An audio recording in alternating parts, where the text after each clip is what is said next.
The most unifying experience of our community is to be trapped by your own life. So good examples of this are like the sad Wojak memes, right? So it's like, wake up, do absolutely nothing all day, work at hypersonic speed and finish 2 minutes before the deadline, and then cry myself to sleep and swear to myself that I'm never going to do it again. But it's not just this pattern, right? There's all kinds of patterns. I don't have enough time for all the things I want to get done, so I stay up late to do more. I'm tired because I didn't get enough sleep, and I'm unproductive because I'm too tired. And this applies to social stuff too, right? You have trouble getting women, so you cope with Star Wars. Star Wars makes me not get women, and then I have to cope again by reading more Star Wars. And this is my favorite one as a medical doctor. I drink water, I pee. I am volume depleted, so I drink water again, and then I pee. So if we look at these sad Wojak memes, it seems like this only happens to degenerate gamers. But as a psychiatrist, this happens all the time to the successful working professionals that I work with.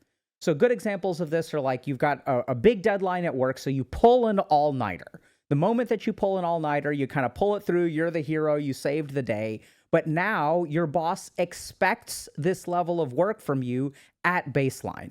So what used to be a heroic effort becomes the new standard, which means that you end up in this cycle of like excessive work and excessive burnout. And I also see this with like loneliness and social anxiety, where I feel so alone and touch starved that I push myself out of my comfort zone to meet people, but then I feel incredibly socially anxious and I don't enjoy it at all. So I retreat and I escape from that by going back home or pulling out my phone, and then I feel lonely again. So if we look at human beings, there appears to be a fundamental architecture that allows us to get trapped in cycles of our own making. And the biggest problem here as a psychiatrist is when people come to me, they focus on the boxes, right? So they'll say, okay, loneliness is the problem, or social anxiety is the problem. Dr. K, how do I fix loneliness and social anxiety? How do I fix the demands of my work and pulling all-nighters? How do I fix staying up late and then like waking up too late and feeling unproductive, so then I stay up late, right? So how do I fix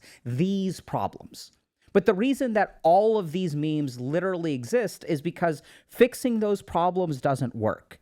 If we really look at the fundamental architecture, the architecture isn't in the problems. The architecture is right here in the arrows. If you feel like you're stuck in a loop in your life, the problem isn't what's in the box. It's not the loneliness or the social anxiety. It is the way that you respond to it, right? So literally, if we look at a cycle, what is it that propagates the cycle? What is it that creates the trapness? It's not what's in the box. It's the arrow itself. So today, what we're going to teach you is how to break free of all of those cycles, because we're going to address the fundamental architecture that causes human beings to respond to their problems in a way that creates more problems, right? So like the solutions that you come up with are the problems themselves. So how do you fix that problem? And that's where we're going to go to the original teachings of the Buddha. So this is what I love. So I realized recently I hadn't actually read the teachings of the Buddha. Everyone talks about the teachings of Buddha and what he says, and he said this, and he taught this, and he taught this. But what I sort of noticed recently, I don't know if y'all have noticed this, but like it's always other people teaching Buddhism, right? Like you can sort of get the Bible and see what Jesus said. You can get the Gita and said what Krishna said. You can get the Quran and see what Allah said. But like, what is the text of the Buddha's teachings? Like, is there one? It's kind of weird, right? So I was thinking about this the other day, and I actually went and I found this thing called the Pali Canon, which is the original teachings of the Buddha, but that's not usually what are taught. And when I read the Pali Canon, I realized two things. First of all, why they're not taught, because a lot of the teachings in there are so based and contrary to our understanding of what Buddhism in life is, that they're like not acceptable by modern society. The second thing that I realized when I read the original teachings of the Buddha is how much of the OG Buddha he is. I understood, holy crap, by reading his teachings, this is why this guy is the Buddha, right? Like that's like, so we're going to share one of those teachings with you today, which I think has been bastardized by yours truly and everybody else. And that is the teaching of the arrow. Like I've said, one of the most frustrating things about OCD is how often it gets misdiagnosed. People can spend years trying to manage anxiety, depression, or even something else entirely without realizing that underneath it all it might actually be OCD. And because it's so misunderstood, it gets missed. Another study showed something like 50% of people with OCD get misdiagnosed at first, which means they don't get the right kind of support early on. And even when it is diagnosed, not every therapist is trained in the specific treatment that is effective for OCD, like exposure and response prevention, or ERP. But here's the real challenge. There's a shortage of OCD specialists out there. That's where our sponsor, NoCD, comes in. It's a telehealth platform that connects you with licensed therapists who are trained specifically in ERP. Our scientific advisory board spent some time digging into NoCD's clinical approach and how they handle things like safety and escalation. And they were genuinely impressed by the level of rigor and understanding there. So if you're dealing with intrusive thoughts, or you find yourself stuck in loops of obsessive thinking or repetitive behaviors, it might be worth talking to someone who really knows what to look for. 155 million Americans have insurance that covers the cost of their sessions, making it an affordable option for therapy. They even offer in-app support when you need help between sessions, so you're never alone. You can schedule a free 15-minute call with NoCD using the link in the description below. Right? So this is the way it goes. So bad stuff happens in life. So like there's some kind of, oh, like my girlfriend breaks up with me. So that is something that I can't really control. There's some amount of pain that comes with life. That's the first arrow that life shoots at me. But what most human beings do when something bad happens to themselves is they beat themselves up. Okay, so not only did my girlfriend break up with me, but now I tell myself in my mind, I am a loser. I'm unlovable. I'll be alone for the rest of my life. And so the way that we as psychiatrists and psychologists teach this stuff is like, okay, so if something bad happens to you in life, like don't beat yourself up over it. That's basically the teaching of the two arrows. And that if we sort of look at like life fundamentally, there's the things that we can't control that we're sort of victims to, but most of the problems that we have in life are because of the internal dialogue, the internal conclusions that we draw about ourselves that then create more problems. So as working in addiction psychiatry, I see this all the time where people will say like, oh my God, like I cracked and I was sober for 300 days and now I started drinking alcohol again. So that's like one mistake. But then what happens is people will say, oh my God, since I cracked after 300 days, it's impossible for me to ever escape from alcohol. I've relapsed for 5 or 6 times. I've been trying this for 5 years and I've never been able to do it. So these are the kinds of thoughts that we have, right? So this is the classic teaching of two arrows. So it turns out that that teaching is at a minimum incomplete and at maximum actually wrong. What the Buddha actually said is that the problem with all of our cycles is, once again, our internal reactions, but it goes deeper than that. He doesn't just blame the bad stuff. He blames the good stuff too. So this is what the real teaching of the two arrows is. Anytime something happens to you in life, there is an internal reaction. And it is chasing that internal reaction that propagates the cycle. It doesn't matter if the internal reaction is good or bad or neutral. So he says, if you get an A on a test and you feel like, oh my God, I should be proud of myself, he says that is a mistake. So getting an A on a test is the external thing. The internal reaction that you indulge in, I'm a winner, I'm an alpha, I should feel pride, that is actually what propagates the cycle. And this kind of like, I was like, hold on a second, are you saying that like we shouldn't feel good about good things that happen to us? And he actually says, yes, you should not feel good for good things that happen to you. He says that is the root of the problem. And that's when it sort of clicked for me, like, okay, hold on a second. This actually makes a lot of sense. So there's another sentence that he says, which he says that when we experience pain, it is the seeking of pleasure that creates the greed. And the greed is what creates the future problem. Okay, so I know this sounds wild, but what the Buddha would say is, if I feel lonely, there is an automatic desire to seek company, right? So I feel I am alone right now in the world. Like I'm in my room by myself. This is a condition. This is the first error. This is the circumstances of life that I cannot control. I'm just here in this room. And then he says, watch your internal reaction. And naturally, if I'm lonely, I should fix that, right? I should go and hang out with other people. And the Buddha says that seeking other people out when you are lonely is actually a mistake, and that's what propagates the cycle. So let's understand this in a little bit more detail. So if that sounds weird, seeking out other people if you're lonely is actually what creates the problem of the cycle of loneliness and social anxiety. This is where I think a little of neuroscience goes a long way. So let's understand like how the Buddha is like so right by understanding what goes on in the brain. So here's my brain. Here's my limbic system. So the limbic system is where I experience negative, okay? And here is my frontal cortex and my nucleus accumbens. This is where I get cravings. And then basically my cravings and my emotions go into my frontal lobes. And this is where a decision gets made. And then I execute a behavior, okay?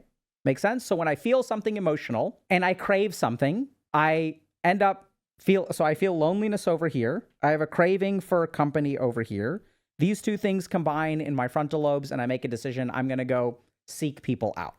And the Buddha's like, this is the mistake. So here's why it's a mistake. So every time we do this, what happens is our behavior gets more and more controlled by these two circuits.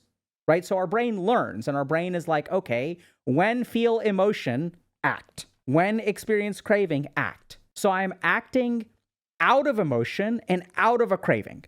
So now here's the problem. Now what's happened is in my decision-making apparatus, now I have my limbic system, which has a huge pipeline, and my nucleus accumbens, which has a huge pipeline. So now my brain is controlled more by my limbic system and my nucleus accumbens. So when I enter a social situation, now I feel social anxiety. Now I crave video games. Oh my God, this is so uncomfortable. And so what happens? Remember, the limbic system and the nucleus accumbens are now running the show. So what happens? This means that I retreat, right? Execute behavior. We execute the retreat behavior. So it's the same thing. The same circuits are in control. So when I'm feeling emotionally, lonely, I give into that emotion and I crave other human touch and I give into that craving. So now what's happening is I'm programming my brain to give into emotions and craving, which is why if you look at some people who are highly emotional and can't control themselves and make a bunch of impulsive decisions, it's not like they just make impulsive decisions in one area of their life. They make impulsive decisions in every area of their life. Some human beings are more controlled by their internal emotional state or their dopaminergic circuitry than other human beings. And this is what the Buddha said was the problem.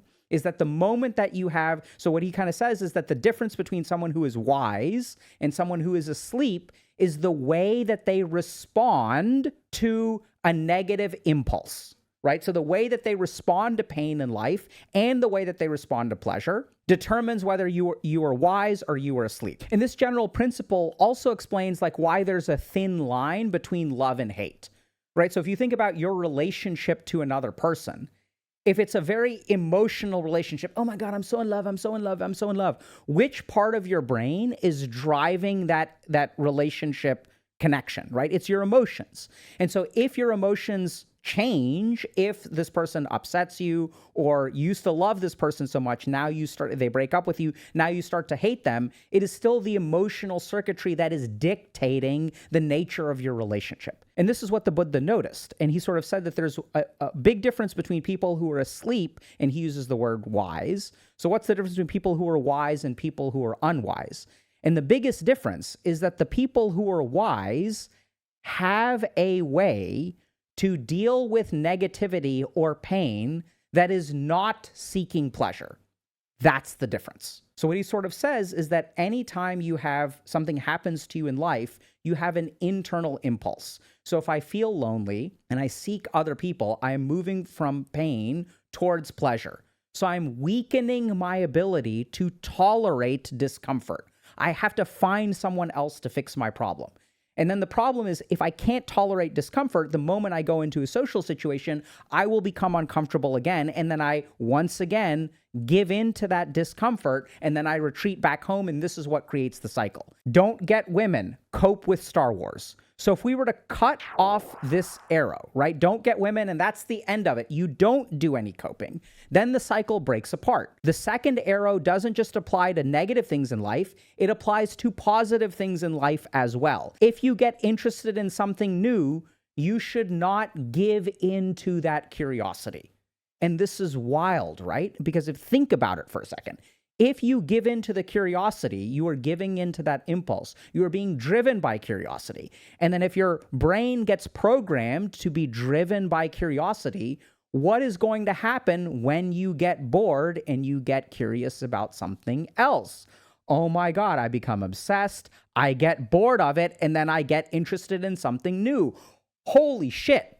This is it right here. The moment that you give in to curiosity, you are buying yourself the future, the karma of getting bored and picking up something else, because that part of the brain is going to get strengthened. So this is where things get tricky, because, if you're listening to this, you're probably wondering, okay, like, then what the hell am I supposed to do if I get interested in something new? Am I not supposed to give in to curiosity? Am I supposed to just sit there and wallow in my loneliness? And this is where the beauty of the two arrows really comes in. So the Buddha says there are a couple of important things to do. The first is people who are wise have an alternative when they have an impulse.